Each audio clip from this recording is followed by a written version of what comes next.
Hey, what's going on, people, man? What's going on? This is your man, 6-Man K Styles, and I'm hosting, but I'm going by a different name today.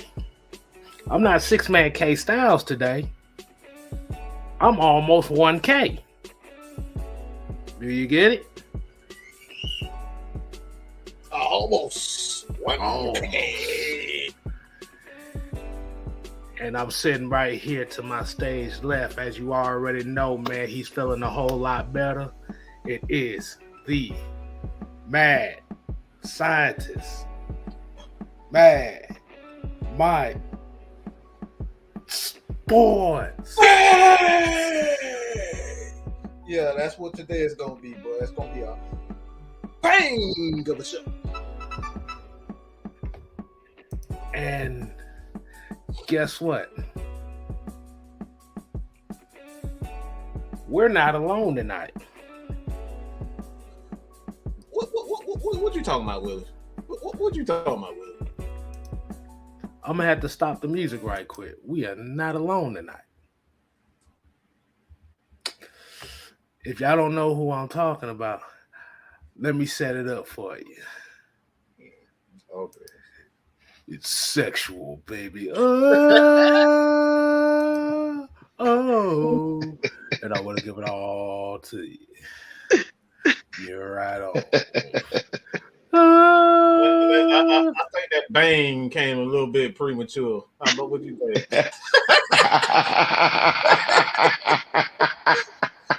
Just a little bit premature. Oh man, how y'all doing this evening? Hey man, as you already see, man, we got the homie LT with us tonight, man. Hey, I gotta go ahead and give the people the real roll call right quick, man. Let me go ahead and resume the music back, cause you know I can't do the real roll call without the music. At today's roll call, we kicking it off with YMOF Jamal, Joseph Thornton, Coach Unchained. Y'all make sure y'all go ahead and subscribe to him and show him some love. We got Floyd Donnelly. We got our homie, Marwin Johnson. We got Tell Sports and Gaming. We got Pat Norris, Bubba Gump, Melvin Emery, Old Chicken Holler. We got Michael Walker, but not that Michael Walker. We got the professor in the building, Noah Tyndale. You make sure you go ahead and subscribe to him as well. Red Swarm, Jerry Bowie, ATL Leo, Prince Kell said, yeah, man, it wasn't no Friday Night Madness, so we got to bring it tonight. But you know, we good for it. We got Falcons fan, Poppy Pitts in the building, Silas Draven. We got Ty Bonds, Lowski, Randy Weatherford, D. Coleman, Brian Peoples. Shout out to Blackberry, man. That's one of our homies as well. I got my homie here, Sonya in here. Jude, damn, y'all is heavy right now, man. Jude Talk Sports in the building, man. Hold on. Let's go ahead and get this thing cracking. Everybody already in here. And let the music kill itself. Now, before we start today's show, we got to do this. We got to do this the right way. This is the right way to start the show off, right? I don't know if anybody really paid attention. We lost another one. Man. The great pioneer, the legend, Mr. 11 himself, Bill Russell, has passed. Rest in power, brother. I did tell y'all one thing. This guy was the center of not only if you're talking about a guy that had to fight through adversity, how would you feel if you played for if you played for a franchise and won them 11 championships and these motherfuckers want to kill you because you was black? This is the kind of shit that he had to go through.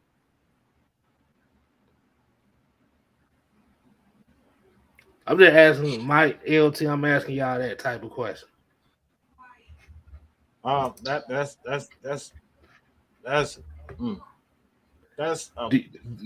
mind fuck. Like I can't even comprehend that type of stuff. To be honest, I can't even comprehend what I would do in that situation because like my natural inclination as far as that is concerned is to be that made me want to pimp slap a whole bunch of bitches. I bet you won't. I give you 11 rings. If I get you 11 rings, yeah, I'm pimp slapping somebody, goddamn man. Mm-hmm. Y'all, I still can't get a decent meal. You still ain't respectful of me, and I gave you 11 championships. Yeah, somebody getting slapped. Bro. Yeah. Well, for me, I would say this: it shows the type of man that he was, the mental fortitude that he had, for him to be able to withstand the type of racism that he had to endure during those times, and was able to still perform at a high level and able to, like you said, pioneer the game, leading the way for more African American men to be able to play in the NBA. Being a close friend of the late great Muhammad Ali, who was also an all-time great in his own right. It just speaks, like I said, it just speaks on the type of man that he is, or the man that he was.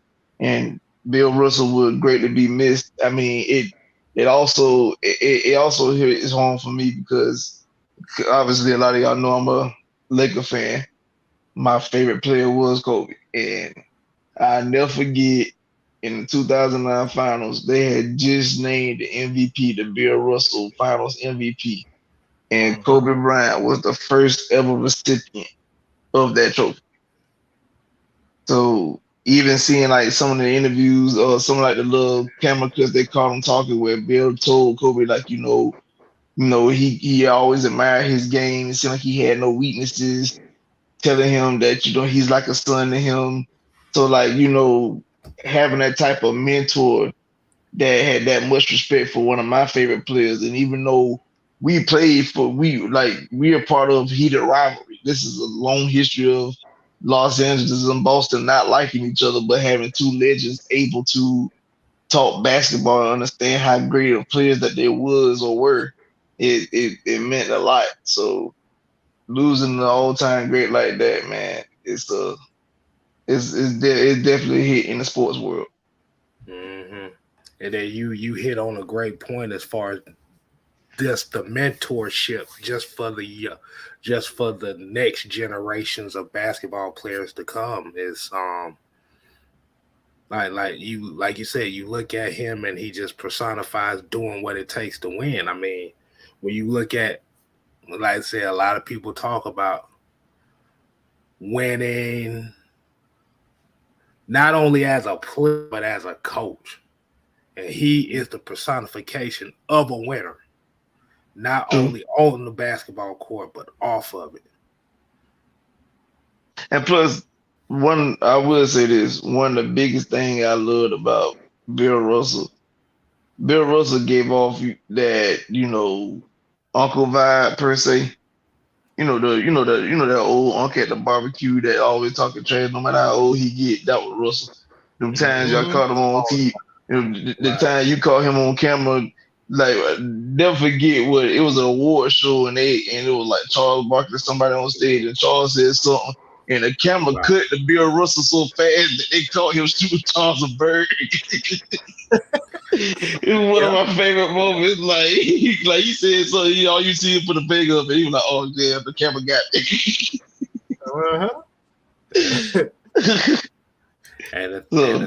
And the thing about it was, they ran the 60s, the 50s and 60s. Listen, as a diehard Lakers fan, I can't deny it. Like the man had our number we couldn't do nothing with him. Yeah, this guy right here held Wilt Chamberlain in check at a time when Wilt Chamberlain was unguardable. Go ahead, Mike. Let me just roll. I just want to roll off the rebound numbers for this guy to give you an idea of how great he is. Just look at the rebound numbers. These are average a year, right? You got 19, 18, 21, 22, 24, 24, 23, 23, 23, 24, 23, 22, 19.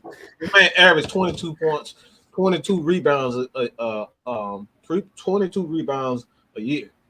That's what he averaged every year, 22 rebounds. So to say that he's a great is just, it's an understatement. Like I said, this man personified everything on and off the court that you want in your leader.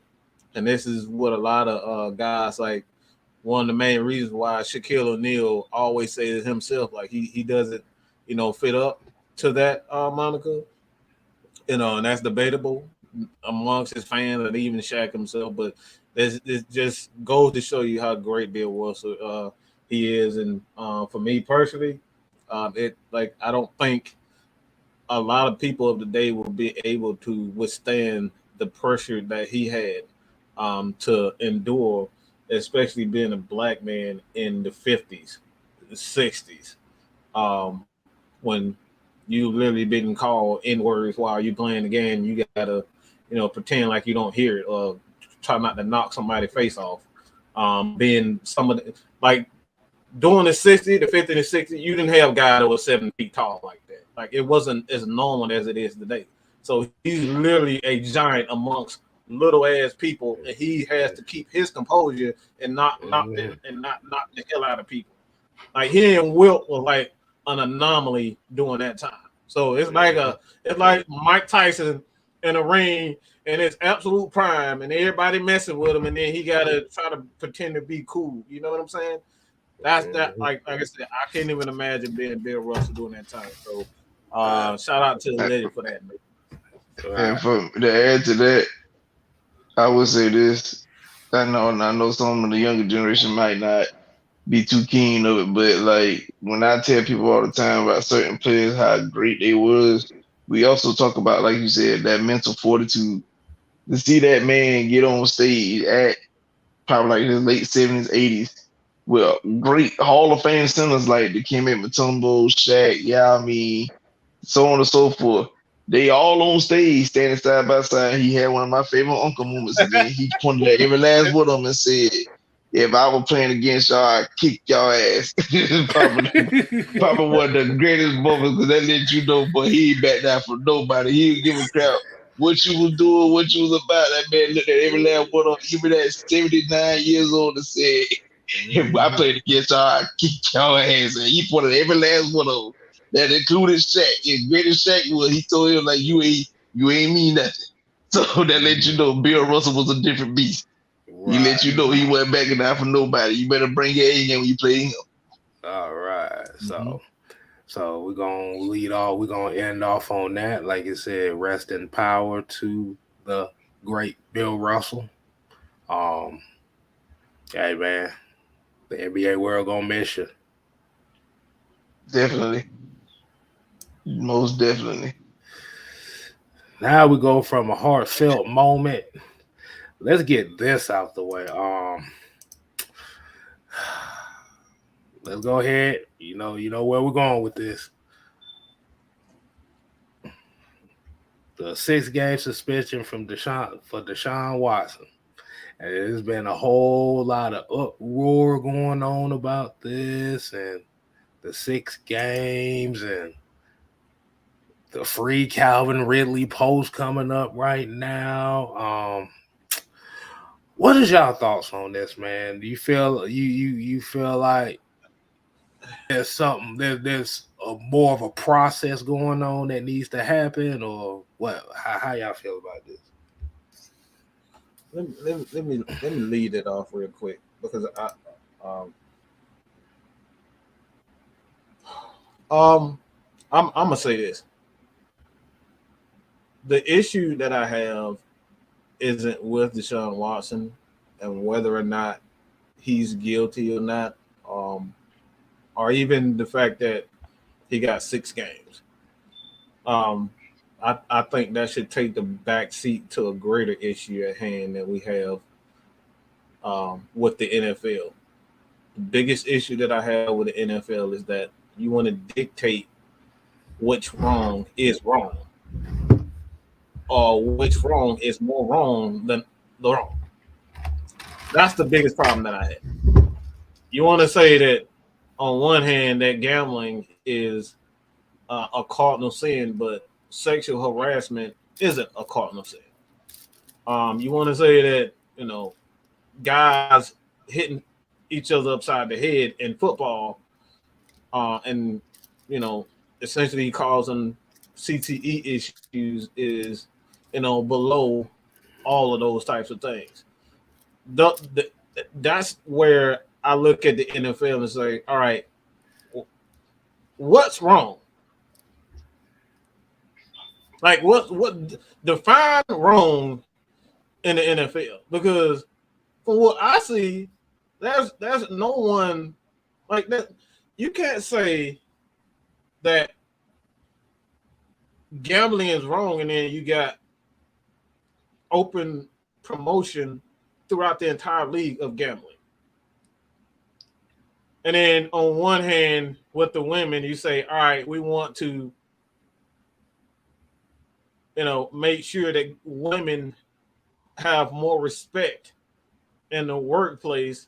And then things like this happen where he gets 6 games, and then the NFL Owners Association, these guys don't want to be the one to punish Deshaun.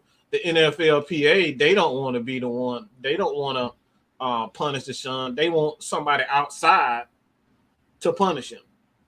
So you guys want to choose when you want to step in on something. But when it's a major issue, this is a major issue with sexual harassment, especially for women, especially for women in the workplace. This is a major issue. And you decide, no, I don't think I want anything to do with this. Let's just step all the way back.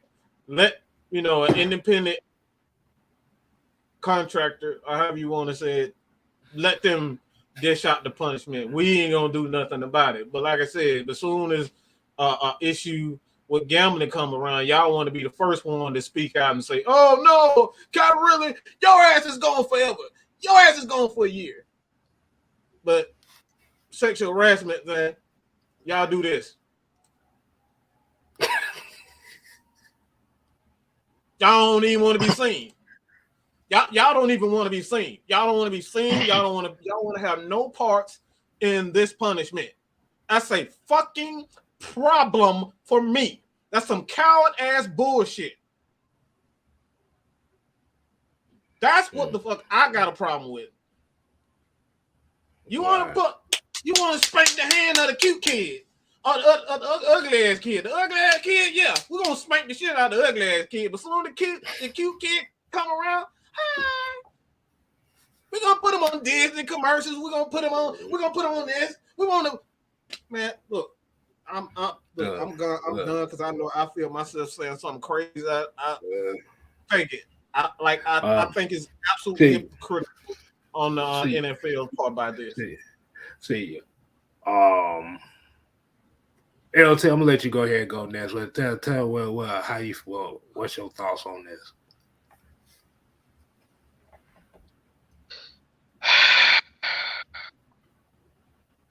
Bear with me, people. I know a lot of folks don't really know me like that, but I'm pretty much a logical thinker. Now, I will start off by saying I don't understand how you dish out a 6-game suspension when this man had 20 plus cases, if not more, against him. Now, logically, it would be like, okay, if you got that many people that done came out, something more severe need to come about this, because you shouldn't have this many. I tell you all the time, getting one suit against you is one too many, but 20 plus, that is absolutely ridiculous. Now, with me saying that, I also I can't knock the man off too heavy because at the same time I wasn't there. I don't know, nobody really knows but him, those women, and the good Lord, or whoever you pray to. So with that being said, like I said, my personal thoughts, it should have been most of it. I mean, for crying out loud, like you said, Calvin Ridley been suspended for a year for gambling. We seen, I hate to bring it up, but it happened. We seen Vic get 2 years imprisonment for dog fighting and killing dogs. But you telling me that these women's lives don't matter at all? Like, you're not gonna punish this man more severely than what he did? And it's even more funny. I mean, I ain't gonna say funny. It's even more alarming that, if I'm not mistaken, what I read correctly, like it was a woman judge that was overseeing the case, a female judge that was overseeing the case. Mm-hmm. Like, these are women that was allegedly sexually assaulted, 20 plus odd of them. You a woman, you a female judge.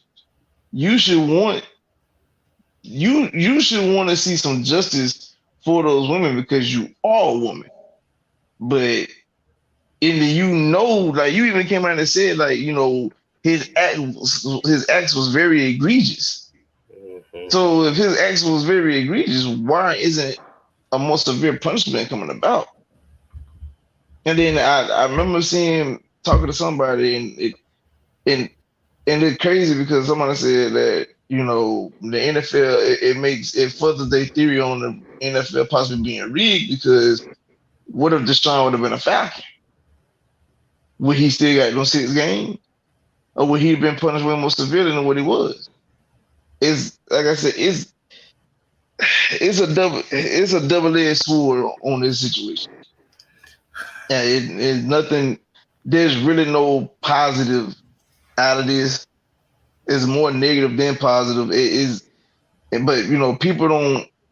I would say this: people can't have a logical conversation because people are emotionally stupid. Because the first thing somebody's gonna say, I feel like, I understand what your feelings may be, but you have to look into reality and what's been taking place. But at the end of the day, the man got 6 games. Is baffling to us all at this point. But until something else come about, ain't nothing we can do. Right. Let me say this one last thing. As far as the gambling, I don't care what the history. Y'all can save that shit. And so for your mama might want to listen. I don't give a damn. My issue is we got to protect these women. That's my only issue. It is not okay to have a 6-game suspension. It's not okay. So until that changes, personally, because I got 5 sisters. Obviously, everybody has a mother, and women that, your wife, your daughters, your nieces. What if they was in that situation? I can't tell you what I would do. We laugh. Right. And that's exactly that's where I'm going.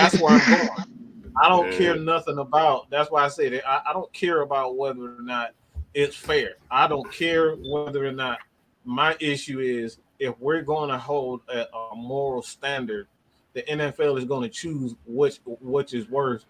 I like, you can't tell me that having an issue as far as women is concerned, and this is why a lot of feminists come out of the woodwork, is because of situations like this. But like I said before, I understand it. Trust me, we've done plenty of breakdowns as far as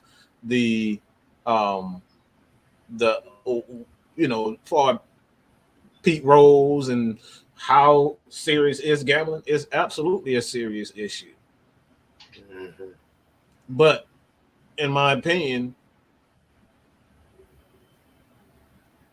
women being respected and not being, just thrown away. Their words mean nothing.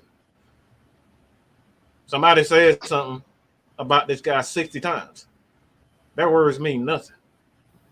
And that's why I have the issue. So at the end of the day, it's my opinion.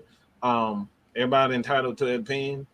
And we just got to do it better as far as that's concerned. Not throw everybody's personal opinion out the door because we don't necessarily think if this is higher or lower or whatever the punishment may be. So I think that's where I'm going more so, is that women, when they say something happens and you got smoke, fire, hell, brimstone around this one particular issue, then something ain't right. Man, yeah. But from what I've read is they said the NFL has 3 days to appeal this decision. Because we got to remember, this is not an NFL decision about the 6 games. Mm-hmm. This came from the district courts and stuff like that. The judge that was over the case put the 6 games in there. So the NFL has 3 days to appeal based on what they feel and stuff like that. But at the end of the day, it just comes down to one thing.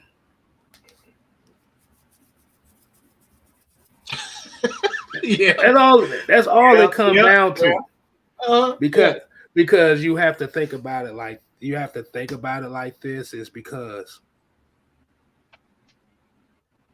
what do major sports leagues and major companies do when they have guys like a Deshaun Watson who they are prepping up as their next generational stars, who they're building their money foundation for the league with? Mm-hmm. So it kind of comes down with that kind of comes with the territory as well. But like I said, at the end of the day, man, I don't know. I can't really say anything as far as what happened. Like I said, he hasn't been found guilty of nothing, so I don't know jack shit. But the thing is, and Mike has a point on this, is picking and choosing who are you going to punish. See, I think my thing with this is, if they would have gave him the indefinite suspension, it wouldn't be as big of an outrage because it comes off as fair. But the problem is when you have a case like this where it's more so he say, she say, you don't have real full video evidence, they're not going to take that case as I ain't going to say as serious, but if you don't have any physical video evidence of him doing any of the stuff like this, it comes off as he say, she say. So the rulings and stuff is not going to be, well, he definitely got to get a year. He definitely got to. See, we can go back with the Kareem Hunt thing. When Kareem Hunt got the indefinite suspension, he I guess you could say he stomped a girl out and it was on video. The Ray Rice thing. He ran the Orton. That motherfucker with Christy hit. That motherfucker with Young Way Cool on our ass. But going back to the Ray Rice thing, you saw him drag his woman to the damn elevator and stuff like that. Gotta have undisputed, indisputable evidence right, as far as the court is concerned. So the 6 games was more so of kind of, you know how like when you want something, your parents like, here you get a little bit of, you get this will suffice for right now. That's basically what it came down to. Mm-hmm. But it's interesting because it opened like as we're talking in our spaces here, and got a few more seconds before we go to the next topic. It just opened up Pandora's box, and it's not, like I said, it's not going. The NFL is not going to really look good over this because, like I said, you're gonna have the feminist groups after your ass now. That's the one thing you better worry. That there's two groups you do not that you do not mess with in the United States of America. That's feminists and the LGBTQ community. Because if they got and don't forget the Jewish community too. Because if they got a problem with you, believe me, you ain't got no platform and you ain't gonna they gonna take all your money. They're gonna exhaust all your resources. Mm-hmm. They had Nick Cannon groveling on his knees with golden knee pads on to save his damn career. Boy, get out of here. Yeah, Peter ain't too bad. Peter's really not too bad. Now, back when Vic was playing, Peter was kind of like on that level, but now Peter, nobody really gives a fuck about Peter. I'm just gonna keep it real with it. Nobody really cared about it. These motherfuckers slap the shit out of them Peter motherfuckers. I'm just saying right now. But yeah, that's the three groups you don't mess with. That's the Jewish community, the LGBT, and the feminist movement, because you will get canceled. So let's go ahead and get on to the next topic. Hey man.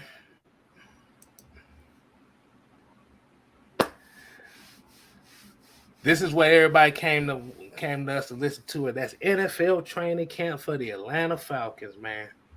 Mike, you got a particular thing that you would like to share with us here. I want to get everybody tuning. Oh,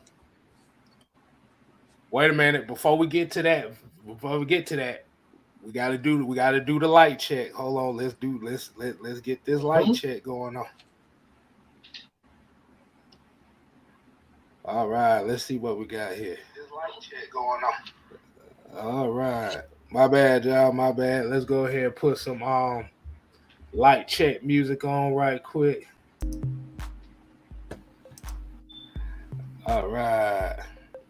We got 139 people and 47 likes. Come on, man. We got to be at least at 60 right here. And while we're getting at 60, won't you go ahead and continue to like, share, comment this stream. Make sure you subscribe to Mad Mike Sports as well as 6 Mad K Styles. 2, 3, 4, 5, 6. And also, y'all make sure y'all follow LT on Twitter, man, because this is the Space King over here, man. Out of this world. All right, come on. What you got for him, Mike? 59. Need one more, man. We need one more. Watch me do my dance. Hey,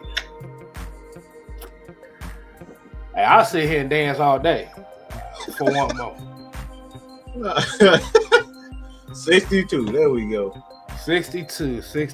Okay, we definitely appreciate that. The reason why we do that is, man, we trying to get these shows out here so everybody's voice can be heard, not only just us on the screen, but the people in the chat. Because one thing y'all don't know, I know most of y'all probably know, is when people tune into these shows, they look at the chats and the comments and get the vibe of what the show is about. So y'all play a part in it as well. So we definitely appreciate that. But let's get back to what we was talking about. Mike, you said there was a clip that we needed to listen to that pertained to this training camp. Why don't you go ahead and share that clip with us right quick, man? What you got for us? Look at you. Bad we are. After a while, you start believing it. Just like you never tell your children and stuff like, hey, you guys, you get mad at a teacher that says, tell some kid he's stupid, right? You don't ever tell somebody that, because pretty soon they start believing it. Guys around here on defense sometimes believe, hey, 15th is okay or whatever. I've been in the top 10 one time out of the last 20 years. That bullshit's over. Okay, sorry, I'm getting fired up today, but I'm tired of this crap. We're going to change the culture of the defense around this frickin' place. People are going to start talking about Atlanta defense like they did at Baltimore, like they did at New England. It's going to be the same shit around here. Excuse me, I'm sorry for that. Woo, boy! Oh my gosh! Hey man, Hello.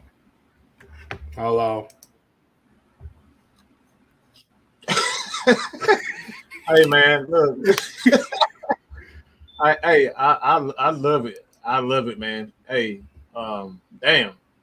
Now the reason why we seen that is because, as a lot of people know, they've been having skirmishes at these at these camps these last few days. There's been a lot of physicality going on, and you got certain fans or you got certain people that are actually complaining about them getting in the scuffles like that.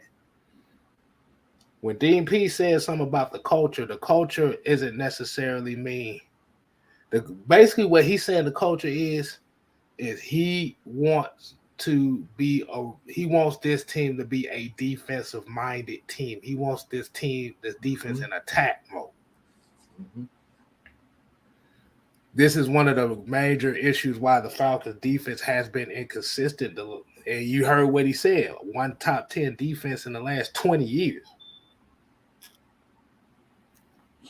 A top 15 defense 5 times in the last 20 years.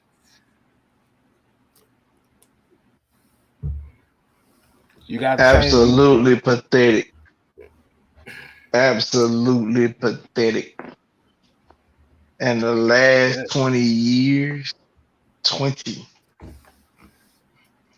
20 years. So, do the Falcons have a whole bunch of stars on defense? No. Do they have a bunch of stars on offense? No. But the one thing that they want to do is they want to change the mindset. And he said one key thing too. He said he hears what a lot of people they kind of hear what a lot of people are rumbling about, how this team is bad, that they want this team to lose and this team can't win and stuff like that. The best way to change the culture of your team starts with the coaches. The coaches got to have the mindset of, fuck this, we're going to whoop you up, we beating your ass. I don't give a damn if you the favorite or not.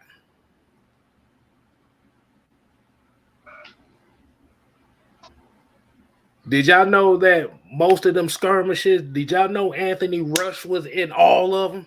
Y'all didn't know that, did you? Mm-hmm. He was in all of them. Anthony Rush, the nose tackle. In the middle of it.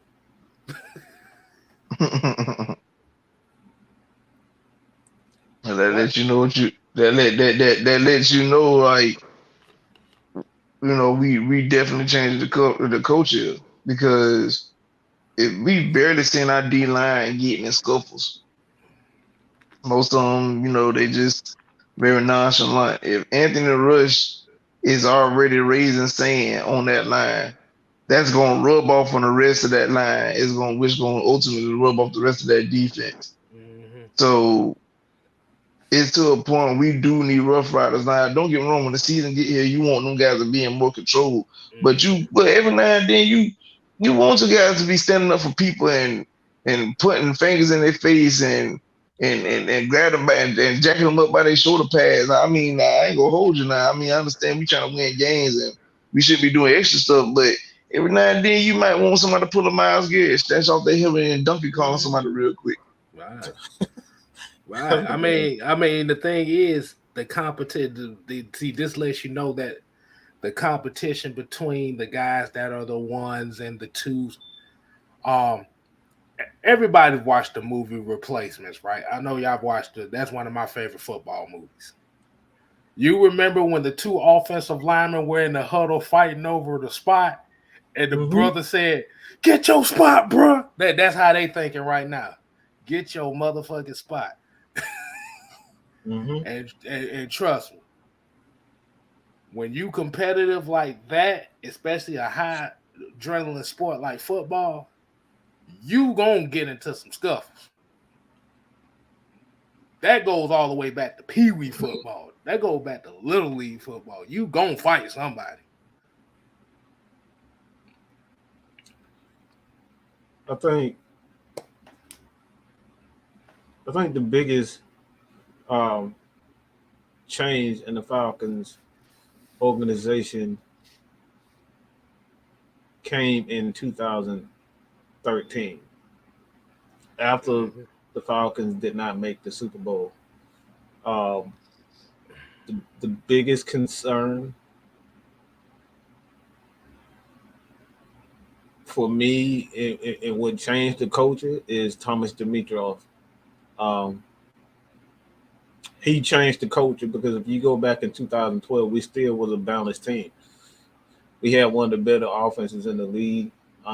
Pretty good defense, had pretty good defense when we decided to run the ball. The defense wasn't, we wasn't an elite defense, but you could start to see that change after 2000. Well, you can actually see it in 2012 where he tried to, essentially create the greatest show on turf. He didn't want to really want to run the ball. He didn't want to give Michael Turner the ball as much as he did, even despite having a injury for the most part. You still had Jason Snell and those guys, so you still could have ran the ball. Snell was a capable backup himself, so he just abandoned the run altogether. And from 2012, that's when the culture of the Atlanta Falcons started to change away from a defensive balance standpoint into this.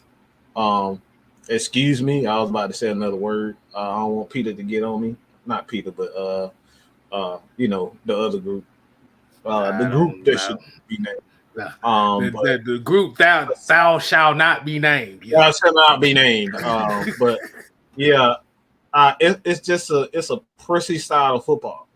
That's what the Falcons went away from, and I can't just solely blame him for the most part. And I know a lot of people like to point the finger at the head guy, Arthur, but Arthur let it be known when he bought the team that he wanted this team to be a defensive team first. He loves defense. That's what Arthur loves.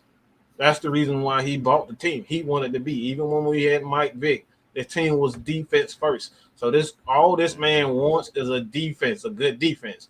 And then when he brought in Thomas Dimitroff, who he thought was going to be, a good talent evaluator, that fell through. So, a lot of those issues that came, what was a major issue, became a problem. And that, he wanted to build the offense rather than build the defense. And like even during that time, we had good defensive pieces on the team. Like we allowed Vic Beasley to walk away, and I thought that was a bad decision. Terry Paul. Terry Paul. Terry Poe, the Rasheed Hateman, not allowing him to play, even though he was found not guilty for that situation. That is, the girl ended up, lying, and they brought him back. They still cut him. They didn't bring anybody to replace him. So it was just bad decision after bad decision, and a lot of that had to do with Dan Quinn just not being tough enough. He allowed his coaches just to do whatever they felt like. And I just want to speak on something whenever you get done your soliloquy. But that's he allowed these coaches to just do whatever he want to. So as a head coach, if you don't have a clear vision and identity of what you want to be, and actually stick up and stand firm on that vision, GMs can tend to throw their own little 2 cents in. At the end of the day, this is Coach Smith and Dean P's vision.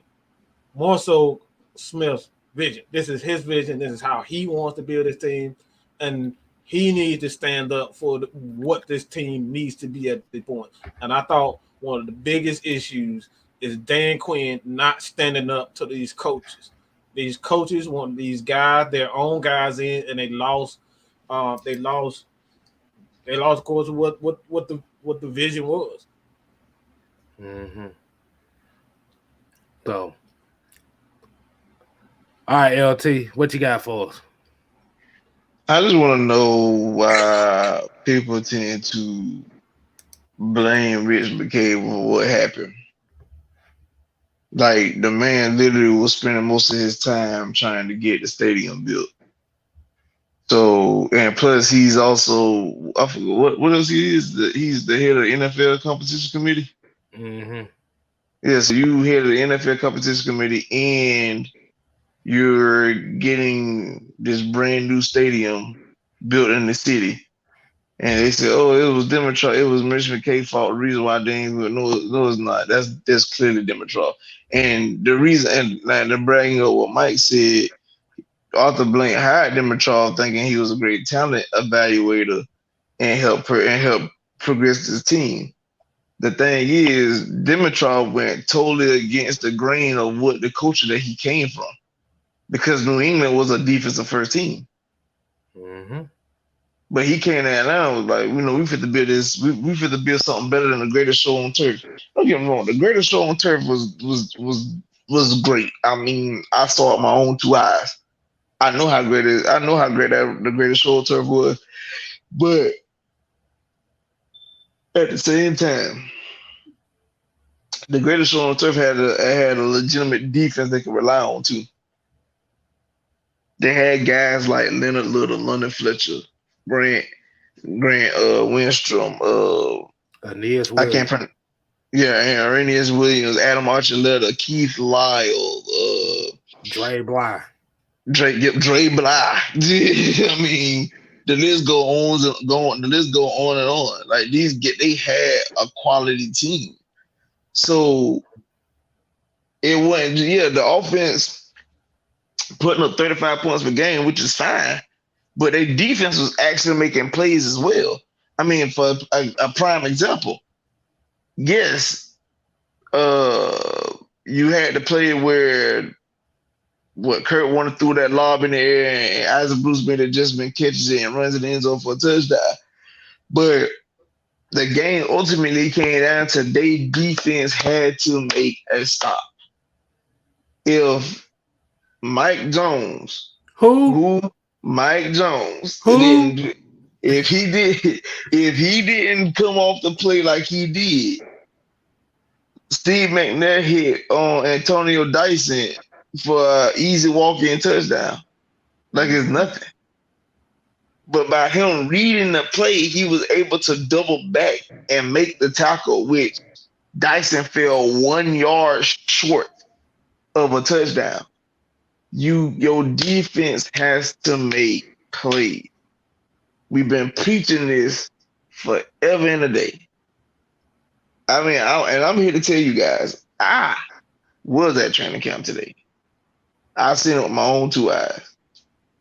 Like, the defense already have more spunk than what I've seen under the previous regime.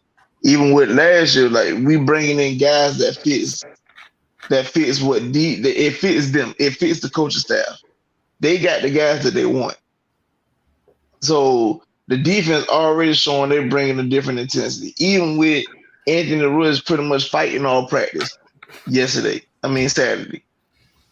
It shows that they're bringing it. Like, we need to bring that spunk back. Like, watching us lose, like, crucial guys, like, when you look at our offensive line, we let Harvard Dog go. Harvard Dog was our rough rider in the early years. We talking about a guy that was doing cheap shots. Like, he played literally from whistle to whistle. Like, even when the whistle blowing, he was still pushing somebody. Like, we didn't have none of that. I've seen games where our former QB used to get knocked around, like nobody ain't hipping him up, or he getting late hit, nobody ain't going after the defenders, none of that. We got to bring this back.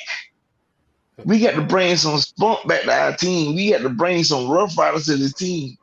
I need guys that's willing to get on the field and literally put a defender in the chokehold, put an offensive lineman in the chokehold, do something. We need that back. Hold on. There was a comment earlier. Hold on. This was the This, and I'm gonna say it like this for a lot of Falcons fans. This was the purest definition of the bullshit he's talking about. How Aaron Donald jacked Freeman's ass up and nobody did shit. There you go. And you know what's sad about that? Freeman was the only person on the team that had fight in him. Right. His ass couldn't stay on the field worth a damn, but he wasn't no hoe. I tell you that much. Right. Nobody did anything. Your quarterback gets blindsided, damn near get his helmet knocked off, and your offensive line ain't doing shit. You got starting defensive tackles dapping up the opposing team's quarterback after he scored a touchdown. You got a defense giving up 4th and 18s like it ain't nothing. I don't care what nobody say. I don't. People, if you thought, I'm just saying this, if you thought, if people want to talk about wanting respect, like people, like I said, well, people don't understand as much as they talk about our offense year past. People still respect our offense. We were still an average or above average offense, but defensively we was that bad to the point that we were coming back in 2020.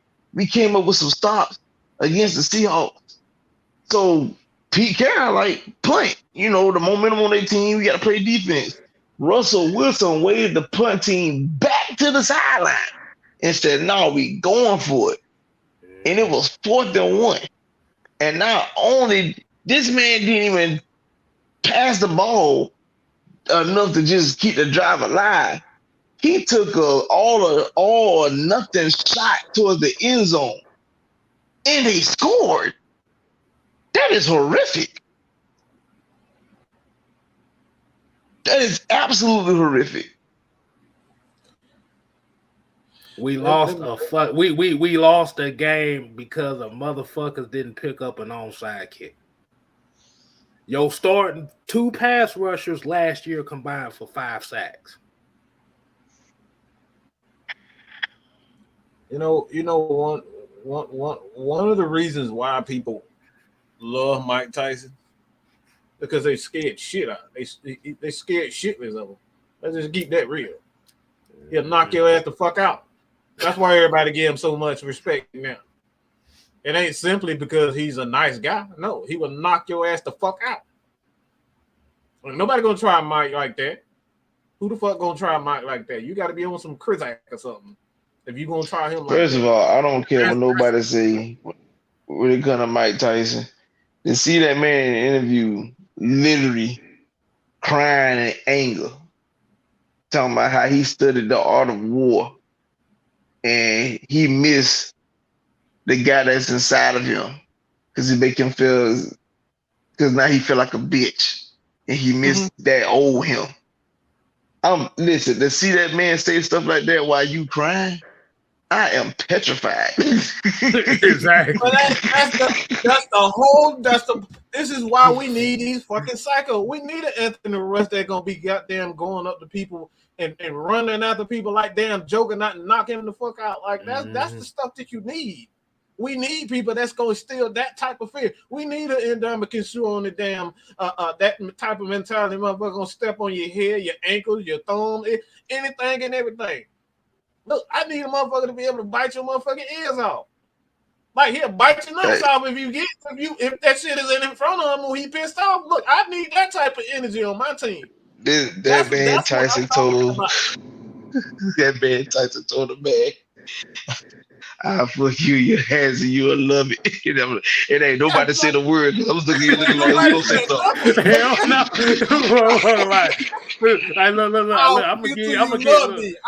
I'm gonna give you the look. You until you love me.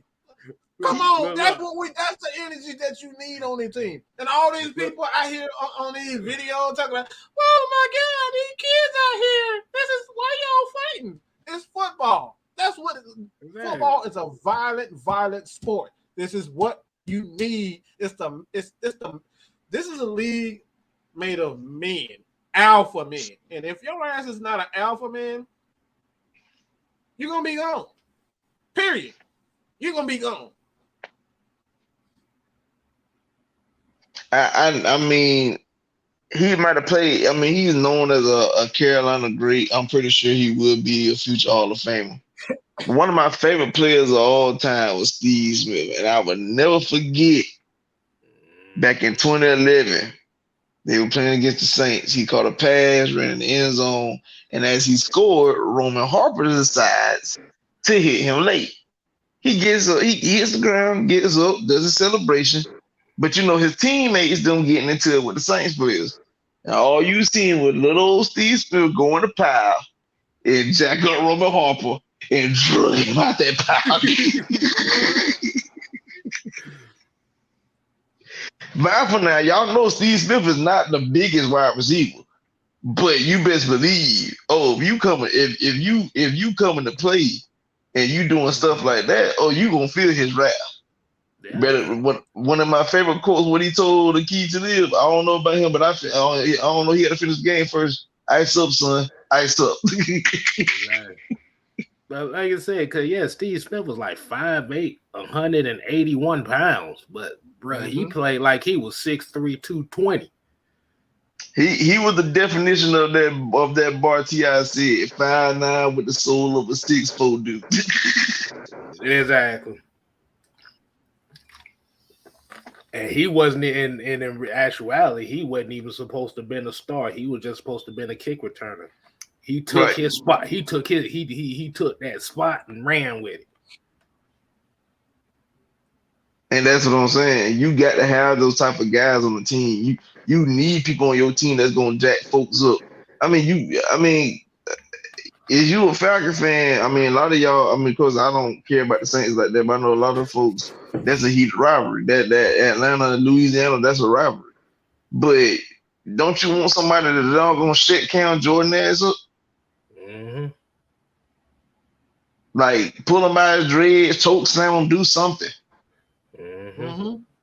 Yeah. If need be, if you want to take a unsportsmanlike conduct for doing the double A spine buster, I would take that. Here you go. I think I made him shit himself. Right. I'm talking about you know how Triple H do that double A spine buster. He get the flex once he landed. That I need some people to do that to him. They shut this damn trap. Exactly. That's it. Hines Ward was another one too. He wasn't a damn big receiver, but that motherfucker would kill you with a smile on his face. Right. Mm-hmm. Don't let that fucking smile fool you. Man, you see y'all see all them memes they be using when they got the X-ray and they got the dog faded in their chest. Yeah, that's what we talking about. You got that dog in them. I mean, Shannon Sharp was the same way, but look. And it's crazy that you got that picture. The Shannon Sharp would talk shit. He would talk about your grandma, how ugly your dog is, your sister ugly, your mama ugly. He would say all that on the damn field while he just kicking your ass. He kicking your ass, catching touchdown after touchdown, pass after pass, blocking. He just said that talking shit with a smile on his face. That's the stuff we talking about. That is okay. Shannon is from Glenville. Hey, you know where I'm from. I'm not far from Glenville. We from the country, and that man is naturally chiseled. That's a different story. That's why they had to move his ass to tight end because he was too damn big. To play wide, they were like, bro, they were like, because like most people know Shannon Sharp was originally supposed to be a wide receiver, but they were like, nah, this motherfucker. He about 225, but this motherfucker is built like a damn tank. Let's put him at tight end. Basically, and the man grew up in a town where one traffic light that tells you everything you need to know. Exactly. So, and that's why we positions that you saying that a lot of you guys saying towards the at training camp that stood out to you guys. Say it again. Positions that stood out at training camp. As of right now, I got two in mind, but I'm saving that one for tomorrow. But the one, well, I got three of them, but I'm saving one for tomorrow. But they say the way Damian Williams is running right now, boy, he's like really the only running back getting a whole lot of love right now. The dude y'all see in the thumbnail that about to put Rashad Evans on skates, yeah, that dude. Yeah, I've been hearing a lot of things. Like they saying Damian Williams, like I said, he's literally one cutting and going, and he got a little wiggle to his step.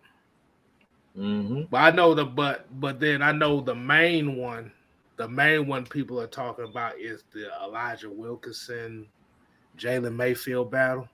I don't know if one of y'all gonna get on that one, but let's go ahead and give a shout out to Red Swan for this $4.99 superstar. $4.99. Yeah. So we definitely appreciate that, man. But yeah, that's all I say. That running back room is very interesting to me because, like I said, the only running backs that I'm hearing, they said that because they pretty much saying the defense has been just showing the hell out all last week. Yeah. But they said the only running back they couldn't stop was Damian Williams. So that's all I say on that. Your man is a Super Bowl champion. Should have won Super Bowl MVP for a reason. Exactly. Definitely the O-line. There's definitely battles up there between what I saw today. With like you said, with the left guard and the center. I'm also say I've been seeing a few of them. I saw a few of them, like, the safeties getting switched up from time to time, so we don't really necessarily know who our start safety is going to be yet. I think Richie did look decent today. Eric Harris, he's starting to get back in the form after his injury. And Jalen Hawkins, I didn't really see much from Jalen Hawkins today. But like I said, I from what I've seen today, I was very impressed. Like I said, defensively, I was very impressed. I missed the recording of one of the guys came off and they made some contact. Pass hit, and it sounded like a shotgun going off. I was like, ooh, I like that. but those guys was looking good. Another thing I noticed, like I think a lot of people be trying to, people just kind of like brush over special teams. I've been liking from what I've seen. I like what I saw from my punters today. They put some hang time under it. They put some distance down the field. I knew he was gonna smile. I was waiting for it. K-Style. I'm kind of like the special teams guy around here. Not most people talk special teams outside of this group. At all. No, I mean, because everybody think it's just offense and defense, and like I said it, like watching those guys kick today, and I was like, yo, we could be straight. It's gonna be some growing pains because they like rookies and undrafted free agents, but like they got leg power to put the ball in the air where it gives your coverage time to get down there and put some distance under it. So that sounds like Seth Vernon right there. Number 37. Yes. By the way, he's very big to be the punter. I told you. Like you laughing like, bro, like he's like Drake. No, we trust me, we done went over this. I done look, dude is 6'5", 240 pounds. This dude was a punter and he played wide receiver. So yeah, that's a big ass dude. Right. So that got me looking like, wow, where we finding this dude from? But I'm glad to have him. Like I said, from what I saw in practice was pretty good. Good ones-on-ones. Even though I will say, I'm gonna tell you what I did appreciate about the honesty. I know we were talking about, me and Richie Grant had a chance to talk, and I was like, good practice today. He was like, yeah, could have had a little more energy than what we did. I appreciate that. You was a little lackadaisical today, and you honest about it. Instead of you just being like, yeah, I appreciate that, man. You know, the man came out and said, yeah, it was a little like a days ago today. It could be better. That's honesty. And I appreciate that. That lets you know you're holding yourself accountable. You're holding your team accountable. That's a major step in the right direction of possibly building a champion. Holding yourself accountable. Exactly. Wait a minute, hold on. Somebody said, did y'all hear about the Jazz kicker who got cut? His kick went off target and hit Dave Campo in the head. No. Yeah, I heard about that. What? I missed the dude. He got cut because he hit the. Oh my! You know what? I could have had a joke on that. I'm not. It's baffling that he got cut like that because I'm looking like, shoot, it sometimes it's straight. Like we don't see it happen. If he was just consistently shaking, then okay, cool. But if it was like Cody Parkey, not Doink the Clown. Shout out to Chills with the Donners, boy. That motherfucker, bro. We rolling, bro. I mean, I ain't gonna lie to you. The Cody Parker situation, I'll never forget watching that Bears game, and I kicked it. He kicked that thing, hit both the upright and the doggone crossbar, and I'm sitting looking at my TV like I'm a Bears fan. Like, I know this mother ain't just been that. But yeah, but like I said, though, for what I've seen today, we gonna make some improvements, no doubt about it. Of course, you know, this is training camp. Everybody still got to get their legs under them.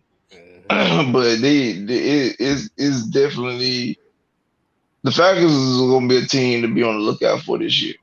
Whether people want to believe it or not, you know, we done seen the naysayers or whatnot. Even I asked one guy about, you know, what his thoughts about what the media has said, and he kind of made a face. And that phase meant like, you know, basically like I ain't like it. But you know, me and him, we reading each other eye contact. Like, okay, me and you on the same page. We good. I like that. You don't like what the media got to say. I don't like what the media got to say. So we gonna do everything we can to prove them wrong. So just be on the lookout for your Falcons this year, people. You gonna like what you see. You gonna like what you're gonna see. Oh, by the way, Mariota looked damn good today. Riddle still got some growing pains, but he had a decent practice. But he got a lot of potential. But Mariota might be primed for a breakout year. I'm not going. Don't hold me to that because you know anything's possible. But young man look like he gonna be good for us while he here. What you got? What's your take, Mike? What you saw? Well, I'm not buying into anything right now, because obviously, if you know how to read, you just take your time and listen to what Arthur Smith is saying. There's going to be a lot of turnover. He's going to sit a lot of his starters. His starters are not going to play a lot of time in training camp. They're going to be with the ones. They're going to be the twos because he's evaluating everybody who's on the roster. So you're going to see Elijah Wilkinson. You're going to see Dahlman. You're going to see a lot of these players in different situations. You're going to see Caleb with the twos. You're going to see him with the ones. You're going to see, for the most part, you're just going to see guys moving around. So everything that we said right now, saying this guy going to be a starter, he took Mayfield. Look, at the end of the day, he may be. But right now, this is way too early to sit up here and say that this guy got his position took. You know, like I said, this is what the first 2 weeks of training camp. Let's just hold all that nonsense, okay? Just hold all that nonsense. The real games, when you start talking about guys, you know, having their position take. It's all you can practice well, but as soon as we actually see you on the field and see you put it together on the field, the practice doesn't mean as much as we would think. You know what I'm saying? Practice is valuable. It's valuable when it comes down to like getting down to the basics of football. Trying to figure out like how you're going to use them, where they're strong at, their weakness, their strengths and weaknesses. But all like you're gonna have to see these guys on the field before we start talking about. All right, he's gonna take Caleb McGarry's spot, or this guy gonna have his take. None of that matters. We need to see Damian Williams in preseason. If he comes out playing like he was playing in practice, then we got something. You know what I'm saying? So I guess playing means a lot more than practice. I just keep that 100 because we had guys that played well in practice, and then they get in the game and they throw interceptions the first throw. You know what I'm saying? Back-to-back interceptions. So we can keep talking about practice and all that, but Allen Iverson was right. If your ass is not putting that shit down in an actual game, then what good is practice? Unless you're Tim Tebow. And that coach right there. That's the coach. Coach Unchained. Coach, look, I'm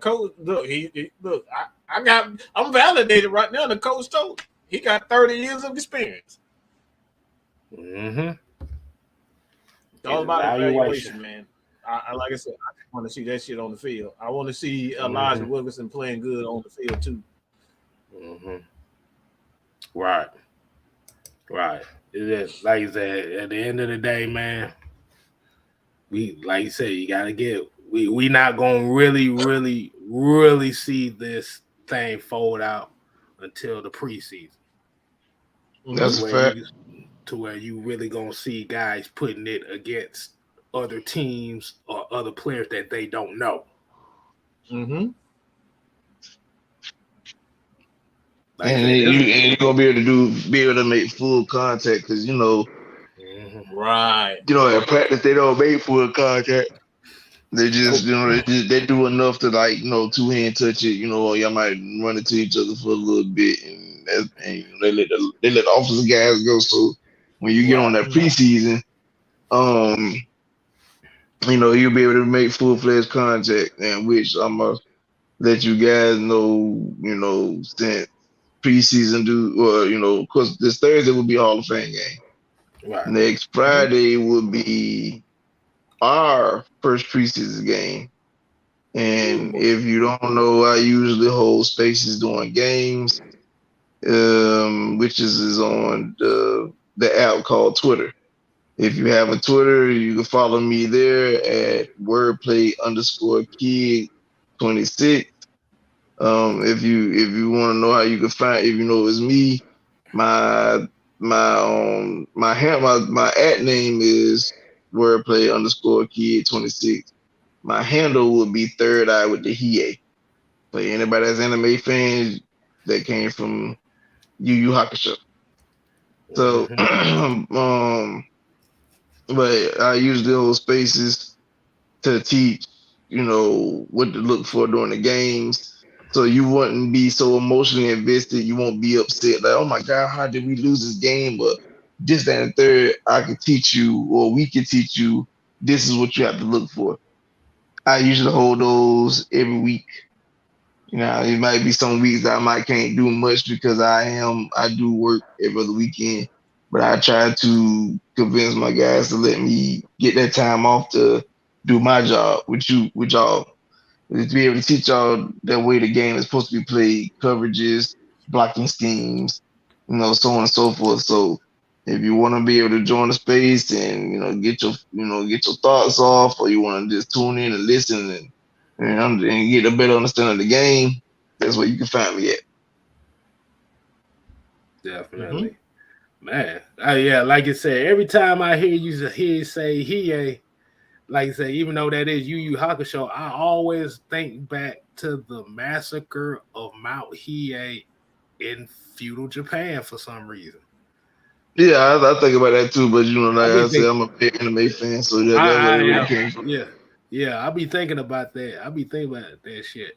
But yeah, like I said, for a lot of folks don't know, I do love the history. I'm a historian and an anime fan as well, so this is where we all got something in common on this screen. So I don't give a damn what y'all think.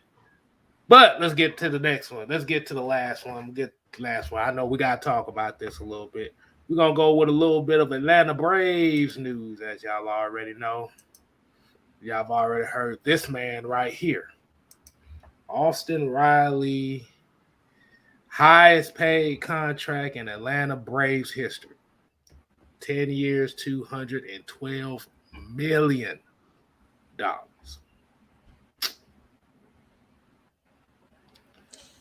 Ooh. Man. So now he has officially been named the face of the franchise with that contract. You believe so? I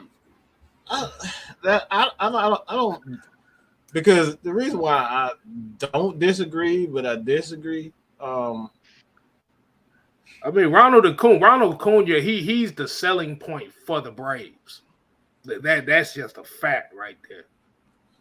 He's having the look. I just think right now the Braves. I don't think it's more so the face of the franchise. The Braves have obviously stated that they just don't want to.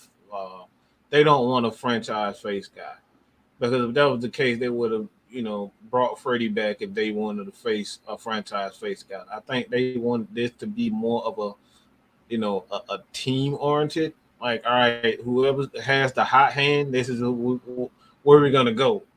You know what I'm saying? So, a couple years ago it was Ronald Acuna, and then Albies got his after that, and right now,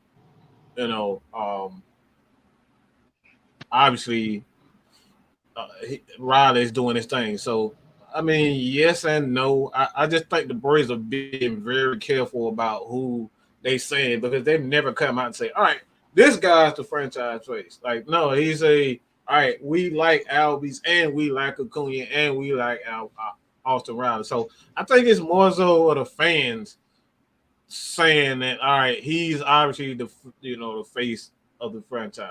Like, I don't disagree that he should or shouldn't. I like, if you say he was the franchise face of the franchise, I'm not going to disagree.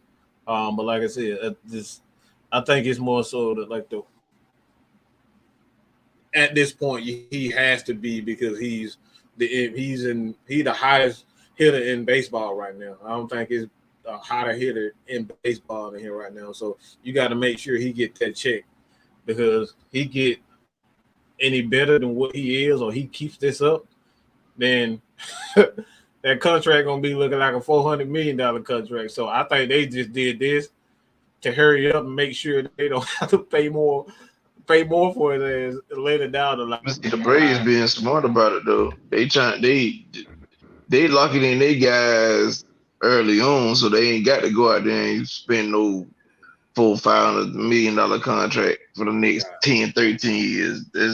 I'm going to give you your money now, so we ain't got to have this conversation. Right.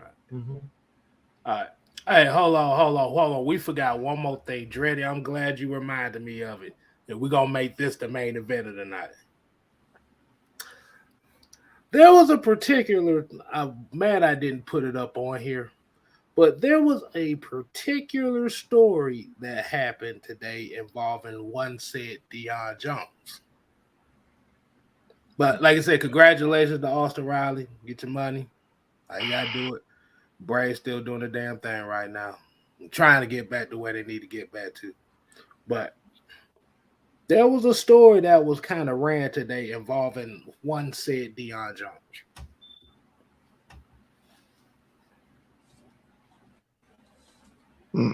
Let me see. Where's that tweet at? We don't need that damn tweet. It's just gonna give you a damn headache. No. Because I need something to read. I need something to read. They got to show we got to show that we can read too around here. But Jeff Schultz came out with a tweet today that said that the Falcons have failed in attempts to this point to trade Deion Jones, but have decided not to cut him. A source said, believing he won't be a distraction to the team and salary cap savings are minimal.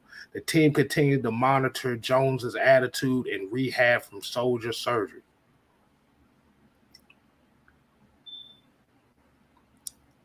And he said, Jones' future with the team certainly remains tenuous and spans off a few things: his effectiveness, work ethic, and whether trade market shifts because of injuries or other teams.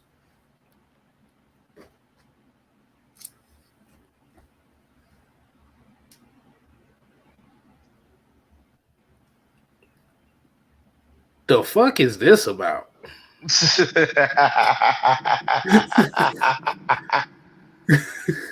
The fuck is this? I mean, I just don't understand because they showed no indication of wanting to trade that man. Nah, don't get me wrong. We've seen them do stranger things, but with all the praise that Dean Pease has given this man, why would they trade him?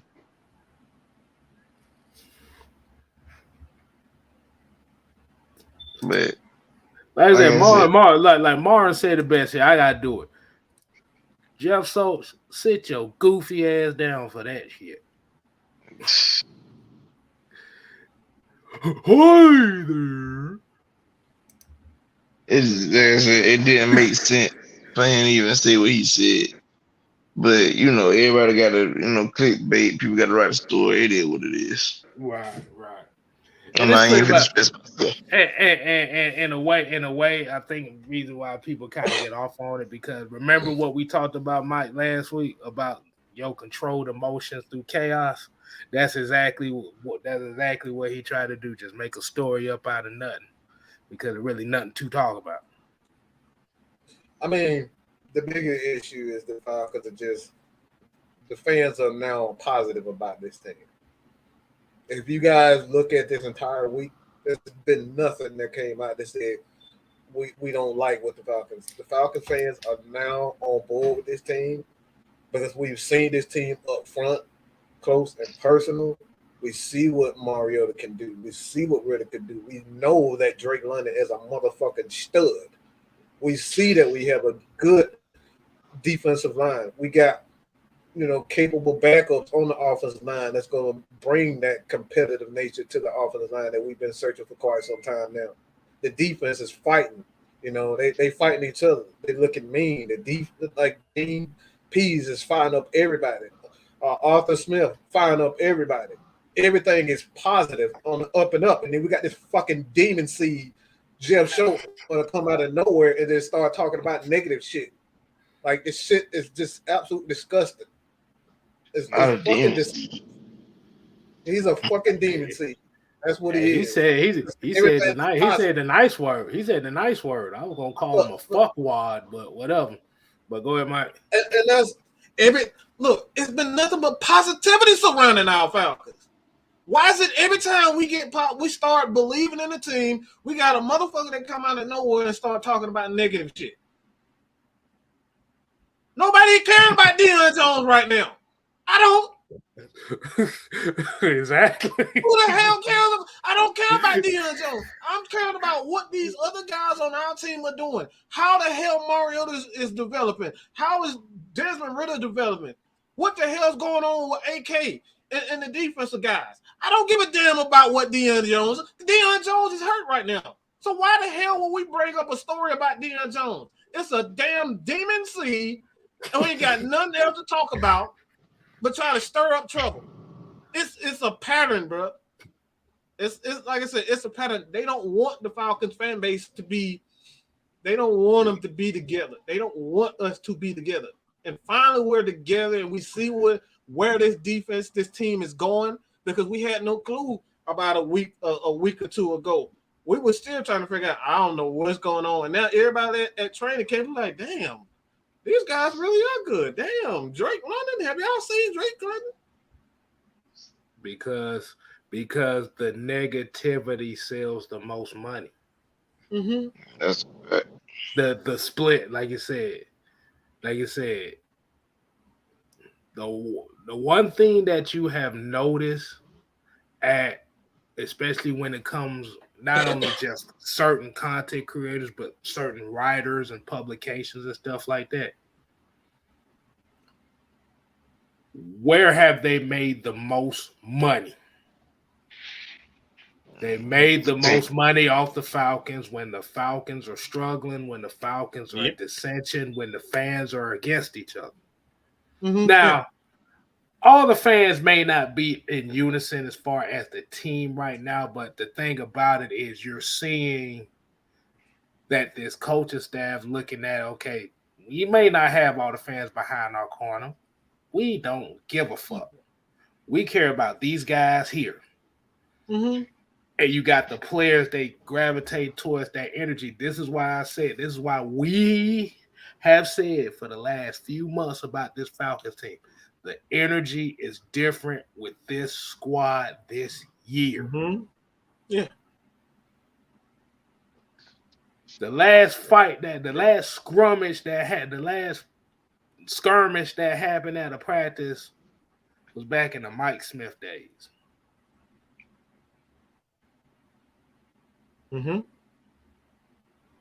You got coaches that showing that they care about proving people wrong. They care about seeing these players develop.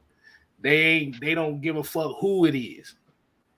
If Deion Jones can't get healthy in time, we got another motherfucker ready for his spot. Yeah.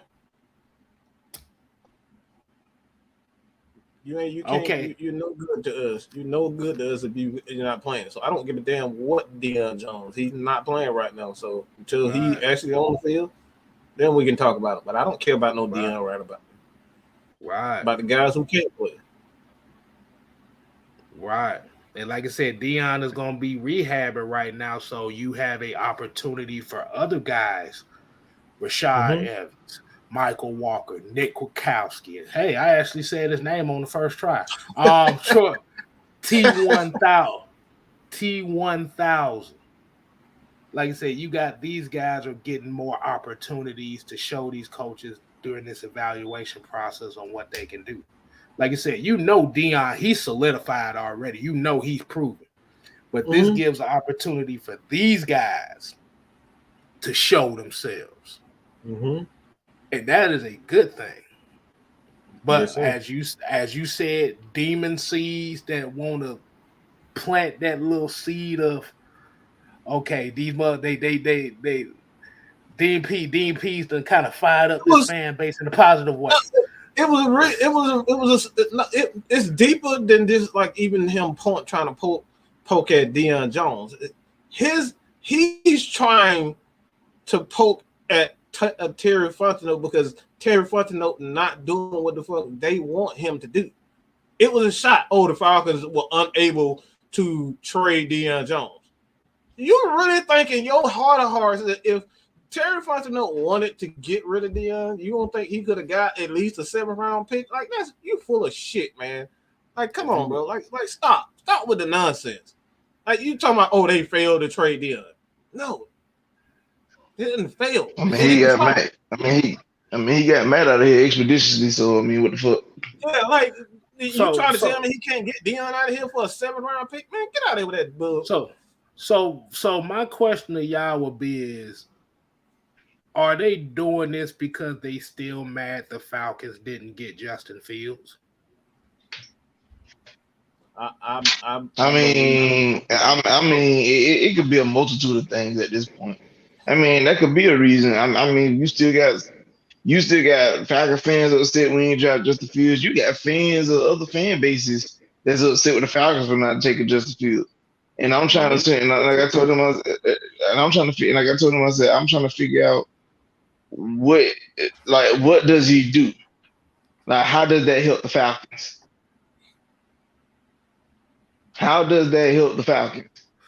Because quite frankly, if we take that route, we talking about our team possibly being built totally different. But the route that we took, we have a way more balanced team, a much better team. So, I mean, this ain't no shot at the young man because I want the man to be successful. But until it's proven to me through my eyes that he's capable of being a quality starter in this league, I don't give a damn. don't care. Mm-hmm. So focus on it. And like I said, that's really my issue. And I don't care about, don't write stories about Deion Jones if Deion Jones ain't playing. I don't give a shit. I need to see what, write stories about what Troy's doing. But hell, I would rather hear fucking stories about damn Darnell Ellaby or what the fucking name is. I don't want to hear shit about no Debo. He ain't fucking playing. I mean, you got a point that, and that's another thing you bringing a point up to the fact that, like, yeah, Debo hurt, but I like the idea of us having like a multitude of guys playing positions that gives your starters breaks, that keeps them fresh. Yes. One word. So when it's crunch time in the fourth quarter in the 2-minute drill, Debo got enough energy to keep up with a running back on the route. He got enough energy to get back in the backfield for a sack. He got enough energy to possibly catch a game-winning interception. He has that energy because he getting ample amount of time to rest. One word. Totally focusing on your starters don't help you. Go ahead, man. I would say one word. Depth. Yeah. There you go. Right there. That's it. Now, we really ain't got that much depth at that position. You gonna trade that man? Really? All right. Not only you ain't got no depth, you really ain't got no proven starter, veteran starter. I mean, Rashaan Evans, you got him there, but he was. I mean, that's kind of a toss up because he lost his job in Tennessee. It's not even just that he lost his job in Tennessee. It's the fact that he's not. He was not in that upper echelon as far as linebackers in this league, whereas Deion is still in that realm. I mean, beyond the popular belief that the popular narrative with him is that he's declined in such a way that he needs to be getting rid of, which I still don't see that really being the reason why. I told y'all the real reason why people want to get rid of Deion, Grady, and Jake Matthews, because every time they see those guys, they're reminded 28-3. Subconsciously, that's the reason why.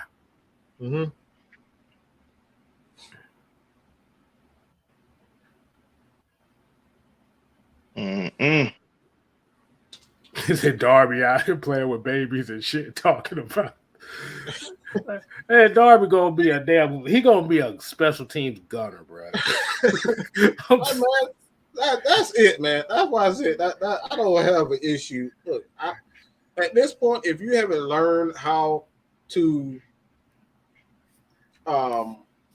get used to the fact that nobody is safe on this team, then you ain't been watching the Falcons. So I have no attachment to any player at this moment because given the circumstances and who they got rid of, and they don't even care no more. They're just trying to get their players in, and they're not attached to anybody. So it has nothing to do with us being attached to Deion. Look, we got players here. We need to see what they are about. We can't be constantly worried about what the hell Deion Jones and the Falcons got going on. Let's talk about something else. Exactly. Like I said, the next story I want to hear about is position battles in the trenches from players that's actually on the field practicing. You can even talk about the goddamn long snappers for all I care. They out there. Right. I want to hear a long snapper hitting 100% of his snaps.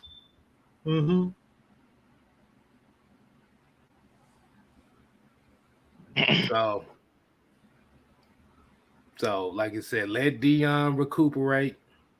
He's fine. Let's get these young gunners out here getting some snaps so they can be confident out here, because I'll be damned if anything happens to nobody and ain't nobody got no experience doing nothing. Exactly. We literally went from last year where your 2 starting edge rushers combined for 5 sacks in 17 games.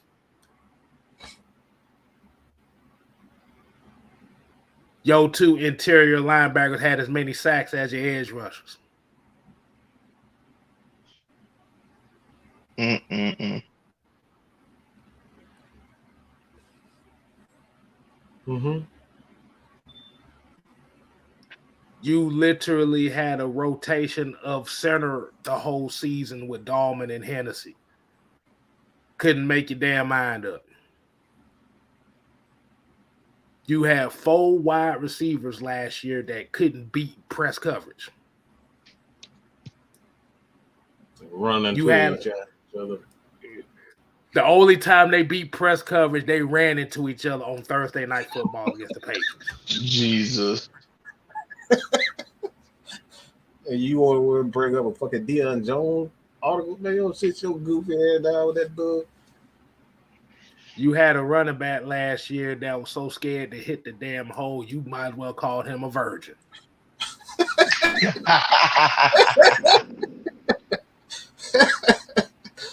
Oh, man.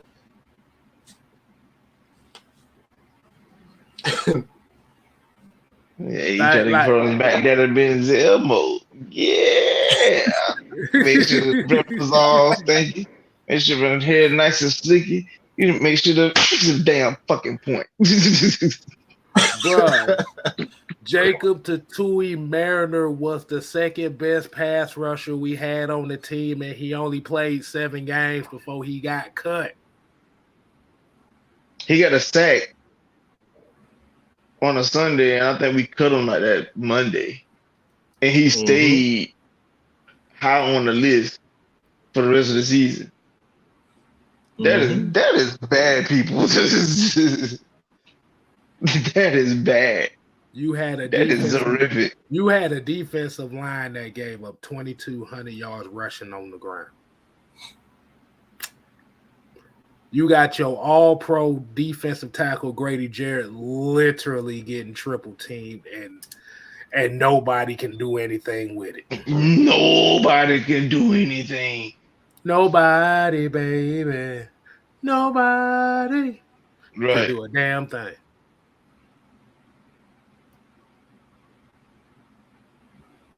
You gotta put a little more wine in there though. You gotta be like, nobody, baby. That's why you here. That's why you here. I was trying to set it up for your ass. I just did it first. Oh my god. Bro, if Kyle Pitts was not on this team I want everybody to marinate on this question. I've asked this question plenty of times. If Kyle Pitts was not on this team last year, how do you feel this offense would have been like? If you would have took a Justin Fields. Remember, you take Justin Fields, there is no Kyle Pitts. So your starting tight ends was going to be... It would have been the Chicago Bears last year.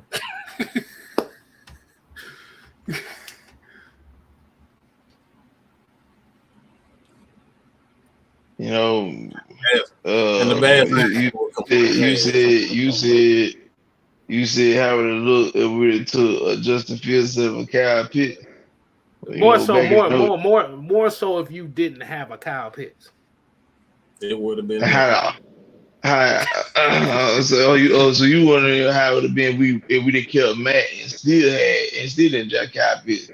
Shoot, for us in the offense, man. Back in the old joint, they had a song. Them old folks like playing called "I Be Stroking." Well, we'd have been searching. We would have been stroking. We'd have been searching. What offense? To the woman that I love best. I'll be stroking. That's what I'm saying. In this case, I'm still searching because I'm trying to find this offense. What offense we got? Look at this comment that CP wouldn't have had the season he had, and Matt would have left our asses on his own. be like, man, fuck this. He was like, fuck this shit, I'm out. Man. Fuck this shit, I'm out, man. But yeah, man, we're gonna go ahead and start winding it down, man. Like I said, definitely appreciate everybody tuning in. We appreciate LT coming on with us on this Monday. As you No problem. As y'all already know, if y'all need recap on it, y'all make sure y'all go ahead and watch the replay on this. Like you said, Bill Russell, Deshaun Watson, Atlanta Falcons training camp, Austin Riley's contract, Deion Jones tweet. Well, sit your goofy ass down tweet. Wish I had it up on here, but I didn't. But everybody just go look up Jeff Schultz and see what the fuck we talk. You know what? One of us might put it on one of our community tabs. So go ahead, LT. Go ahead, plug one more time what you got for him. Again, y'all can find me on Twitter at WordPlayKid26. You can also find me on Instagram with the same at name as well. I go ahead and start giving folks Instagram for time being. So you can find them, like I said, both platforms is at WordPlayKid26. Again, on game days, I usually hold spaces for you to be able to get a better understanding of the games. Like I said, I will be off next Friday, so by me being off next Friday, and it will be the Falcons' first preseason game, I will be holding the space. Don't join us. I'm pretty sure usually these two is in there as well. Mike usually is my co-host at times, but sometimes I gotta take his superpowers from him because he don't know how to shut the fuck up. Oh boy. That's an inside joke, y'all. I'll be in the spaces a lot more this year. I'm pretty sure you will be. So yeah, that's it. But if you want to talk about some football, we the guys to talk to. Reason why a lot of times I don't be in spaces like that because I always end up arguing with somebody in these damn spaces. I keep telling y'all to leave folks alone. Like let me do my job. If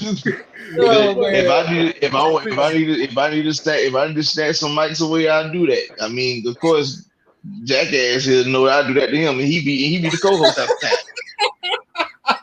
See, the thing is, everybody. Anybody that have seen me in a space knows. I'm asking people that's watching here in the chat have ever seen me in the. I turn into Saint. Way 10 times worse than when we on these shows in that damn space. I turn into Saint, and it'll always be somebody that pushed me to that point.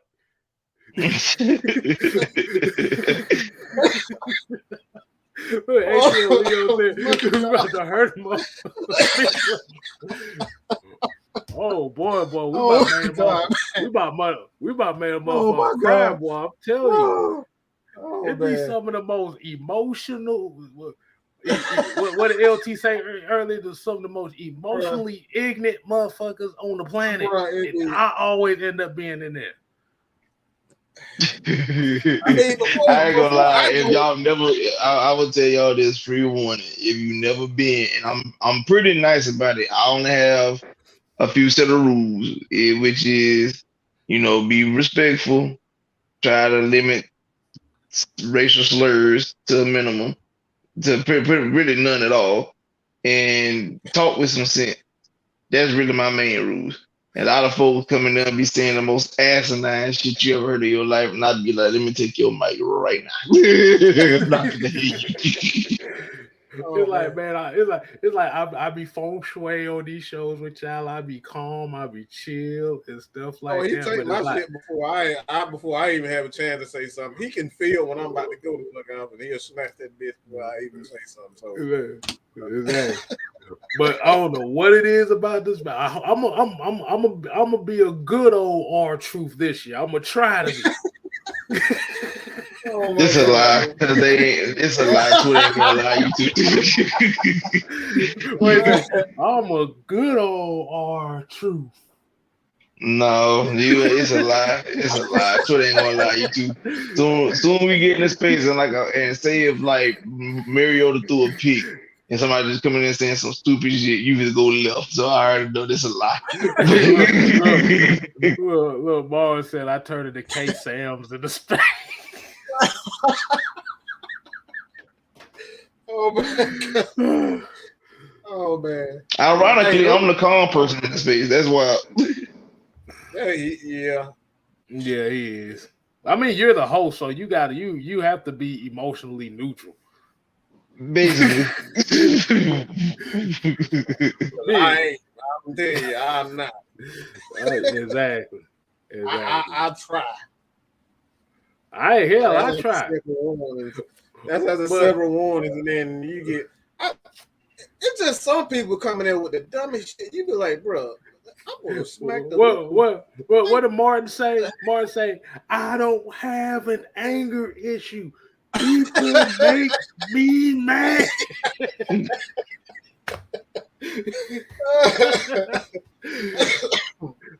Oh my goodness. Exactly. I can't be doing that. Man. Especially if you've never been in there before and you ever decide to show up, this is the bullshit you gonna have to see dealing with these two. I say I'm pretty much the emotional stable person. I know what I'm saying. It don't be me. It's just people say stupid shit at times. And the thing about it is, I don't have a problem with people's opinion, but don't tell me my opinion don't matter and you just gave your fucking opinion. That's the shit that makes me mad. See, he already getting mad. We even made the next Friday yet he already get pissed off. Some of these motherfuckers need to get slapped with a pan, with a hot iron skillet, with some grits already made in it. Okay, stop. Oh my god, this is what the spaces are like, man. Okay. Like I said, I have no problem talking opinions about stuff. At the end of the day, if you give your opinion and then tell me my opinion is dumb as hell, because it's not the same as your opinion, that's where I turn into evil styles. That's what I turn into. Nah, evil styles. Lord Jesus. Yeah, I think the last time in the space I called somebody you acting like an emotional hoe. I think that's the last time I said something to somebody. And I got cut off. But yeah, let me go ahead. Let me go ahead. Let me go ahead and end this thing off right, y'all. I got to end this off right. We're gonna play this. So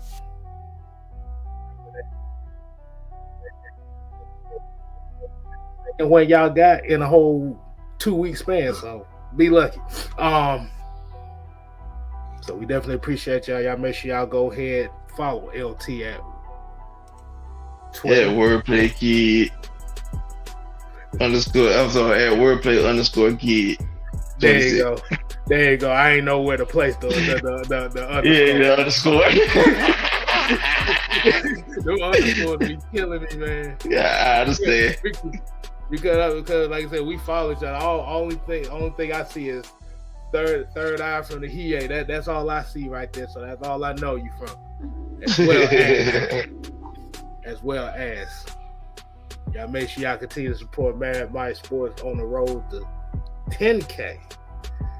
And your boy 6-Man K Styles. Last I checked, I was 16 from 1K. But hey, we're gonna have a 6-man. We're gonna have a 6-man combo tomorrow. You never know who might show up. You don't know.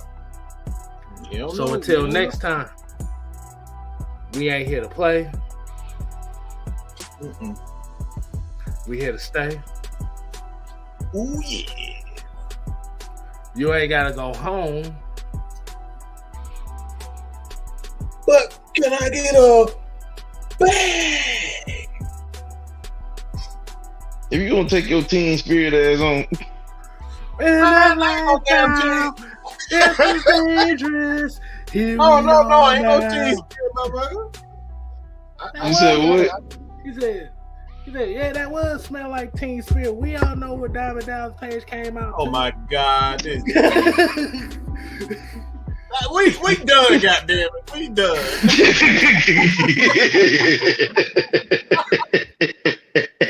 When the line, hey, that's my song. That's my song right there. But when the lights down, it was dangerous. Here we are now, entertainers. Hey, yeah, and This motherfucker here, bro. YZ, hope y'all catch a virus because that shit is annoying too. You do? We still live?